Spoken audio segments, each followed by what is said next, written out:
E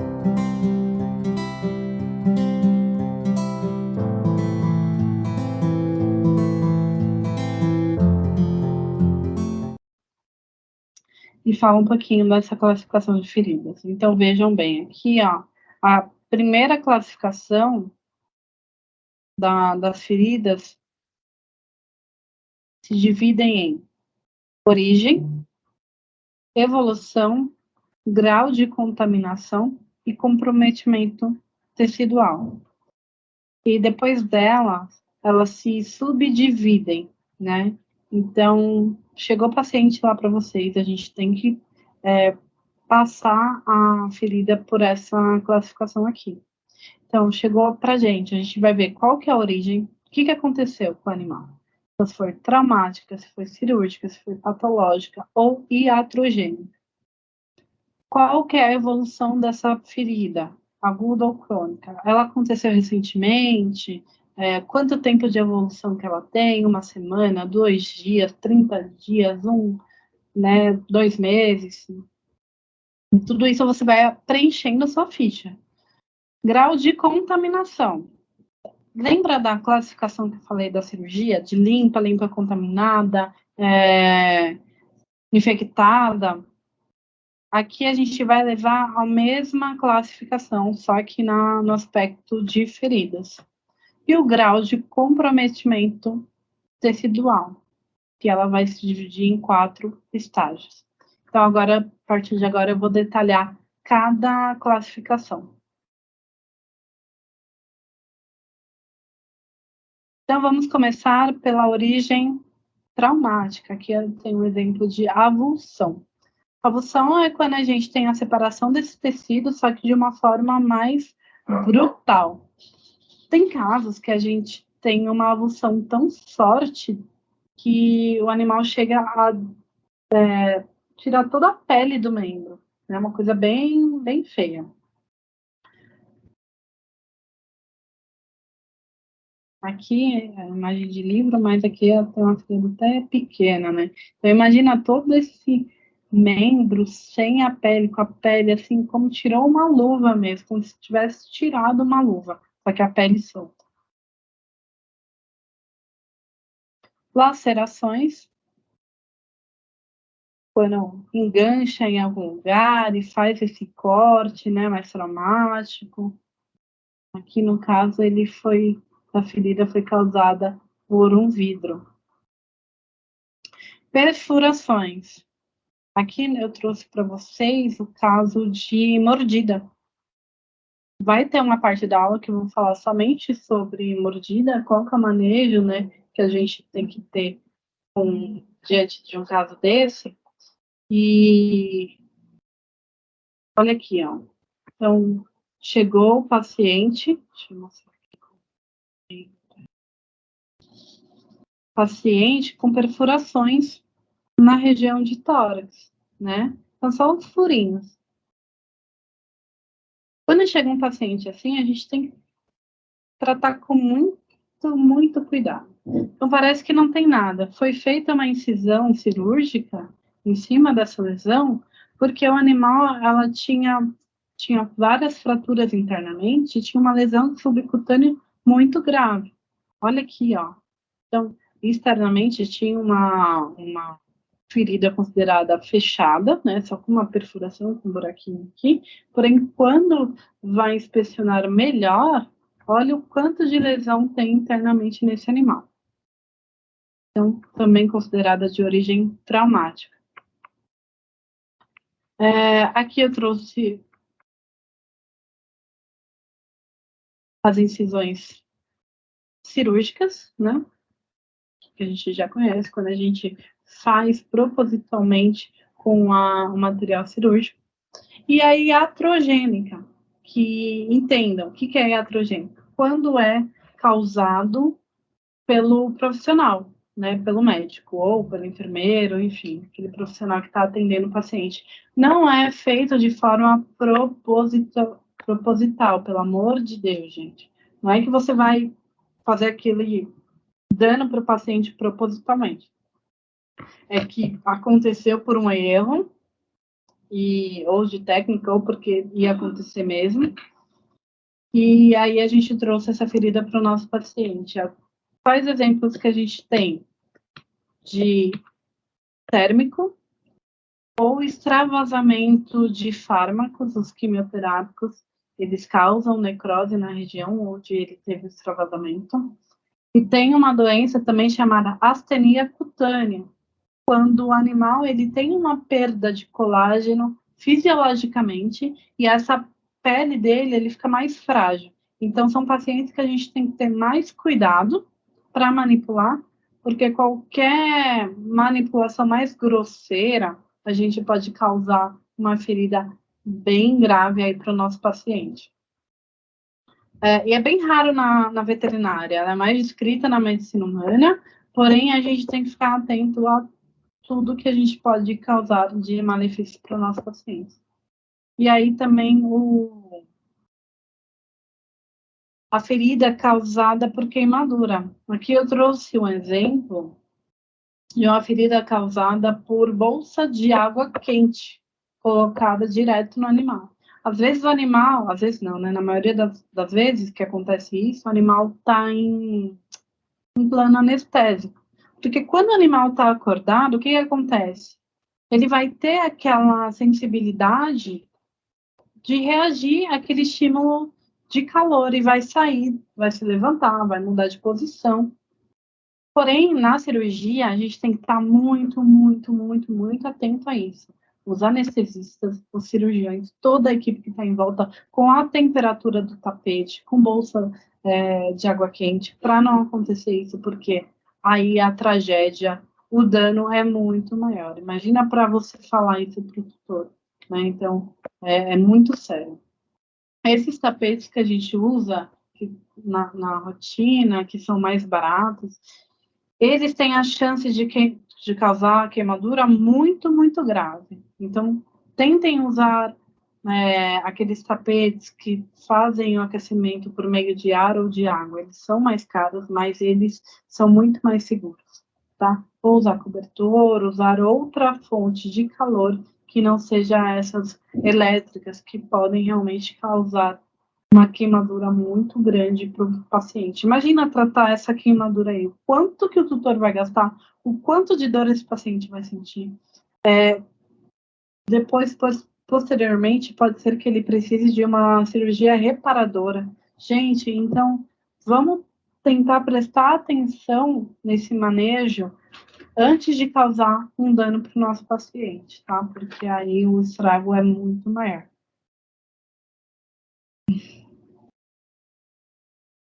A patológica, né, origem patológica, quando o animal tem alguma doença que cause essas feridas, aí eu trouxe 2 pacientes que tinham esporotricose, né, e aí é bem feio. Aí a outra classificação que a gente tem, da evolução, diante da evolução dela. A gente tem 2 parâmetros, a aguda ou a crônica. A gente considera uma ferida aguda até 24 horas, e elas devem estar sem secreção e sem sujidades. A crônica, quando eu já tenho um tecido mais desvitalizado, com pus. Olha aqui a diferença, eu trouxe 2 exemplos para vocês. Esse animal se cortou, né? Você vê que já tem presença ainda de sangue, vermelhinho, o aspecto da ferida é diferente. Já tem um processo inflamatório, porém é diferente desse aqui. Olha aqui, ó. Tem até uma deformação dessa ferida, né? Um material, um processo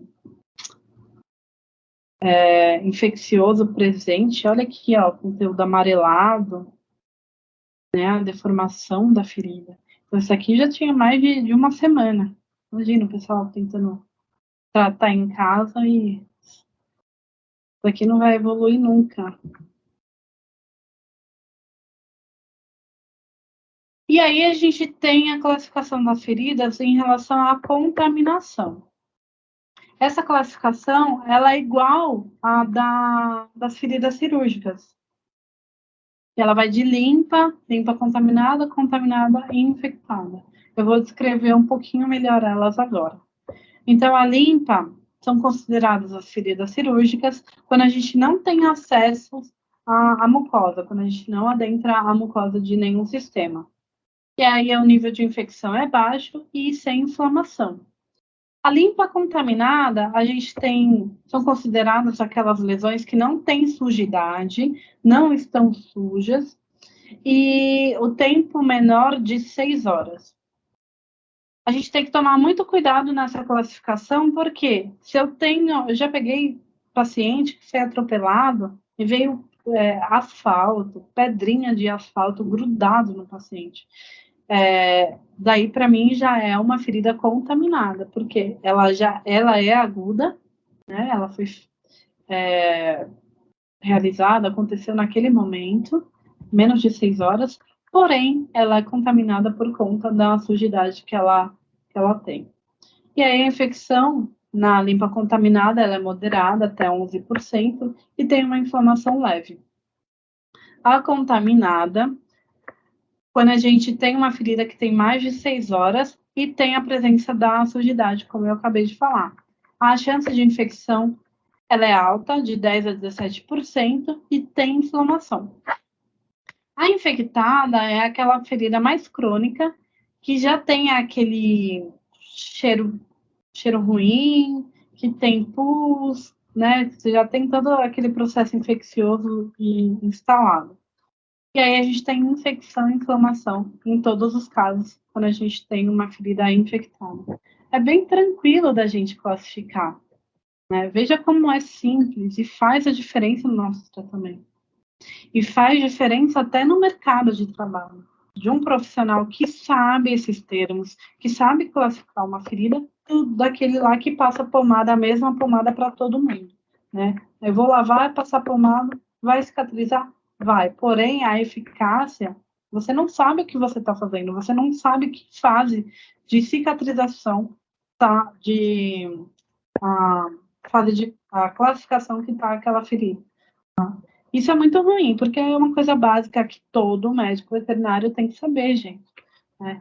Passou daquela época lá que o veterinário era só prático. Então, a gente tem que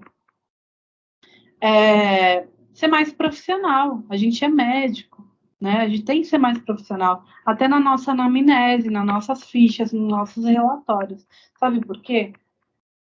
Imagina, você tem uma lesão que pode ter uma complicação lá no futuro, né? Um tutor te processe e peça para você os seus relatórios médicos. E aí você colocou lá, animal tinha ferida, foi tratado, sim, de qualquer jeito. Não, gente, a gente tem que levar a nossa profissão a sério para que a gente seja reconhecido e, consequentemente, a gente seja valorizado e tenha uma melhor remuneração. Então, é isso que eu quero passar para vocês. Eu não estou fazendo essa parte toda teórica, falando, por um motivo qualquer. Então, esse aí é o meu objetivo, que vocês se tornem grandes profissionais, referências, né? E que o objetivo maior aí também é tudo traz o fruto para a gente, mas o nosso objetivo maior é dar qualidade de vida para o nosso paciente, curar ele, e aí todo o resto a gente vai conquistando na nossa profissão. Mas eu sei que saiu um pouquinho do tema, mas eu acho que tem coisas que a gente precisa passar, né, para vocês, futuros colegas, e que pode agregar na carreira de vocês. Tá bom? E quando tratar a ferida, gente, lembrem de mim, façam um relatório bem feito aí, que vou me sentir muito orgulhosa de vocês. Se quiserem me mandar, vou ficar muito feliz também. Me mandem relatório, qualquer dúvida que tiverem, me mandem. Eu quero, de qualquer forma, contribuir. Eu sei também que é uma troca. Às vezes a gente aprende com uma pessoa recém-formada ou um acadêmico, uma experiência diferente que tem. Isso a gente tem que levar também na nossa profissão. Você não vê médico falando mal um do outro, né? Eles são super unidos. E a nossa classe tem que ser unida também para a gente chegar num patamar muito bom. Vamos continuar, deixar de conversa e vamos continuar para a matéria. Aqui eu trouxe alguns exemplos de alguns casos meus sobre a classificação em relação à contaminação.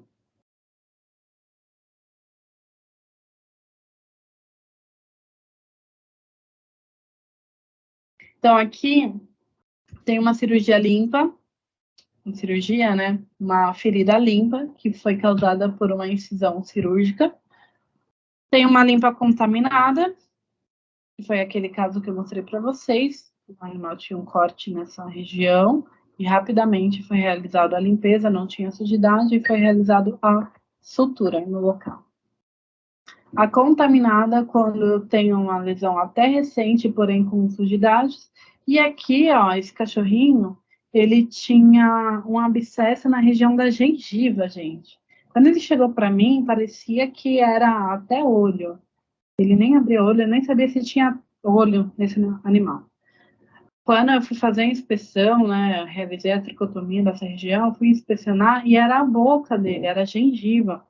Ele criou um abscesso tão grande que fistulou, abriu aqui. E aí tava cheio de pus, gente, era péssimo. O aspecto dessa ferida aí, pessoalmente, ainda bem que foto não tem cheiro, porque essa aula ia ser terrível. E aí, mais um tipo de classificação da ferida que a gente tem. E essa daqui é em relação ao comprometimento tecidual que a gente tem da pele. Então, elas são 4 estágios.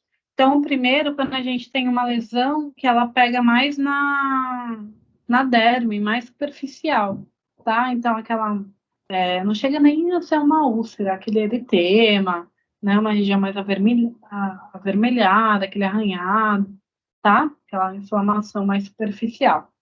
A 2 é quando a gente já tem é, comprometimento da epiderme e da derme, desculpa. O estágio 1 só pega a epiderme.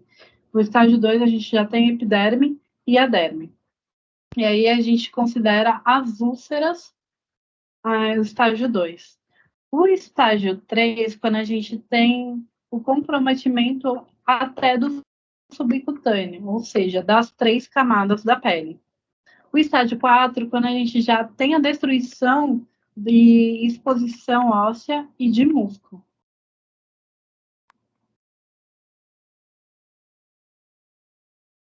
Então, aqui eu coloquei também alguns casos meus.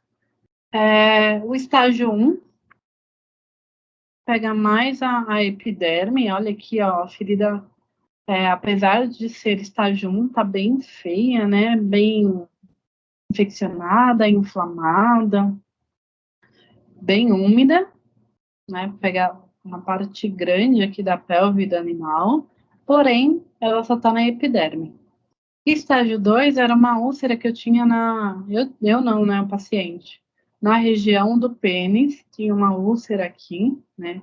Veja que ela é um pouquinho mais profunda, ó, até o bordo aqui da mucosa, a gente consegue ver. Olha aqui, ó. E aí já tem uma úlcera na segunda camada da mucosa. Estágio 3, quando eu tenho até a destruição de subcutânea. Então, epiderme, derme e da hipoderme. Aqui eu tenho a destruição. E aqui, estágio 4, quando eu tenho exposição de musculatura e exposição óssea. Aqui eu tenho até os tendões, ligamentos. Aqui foi bem feia essa.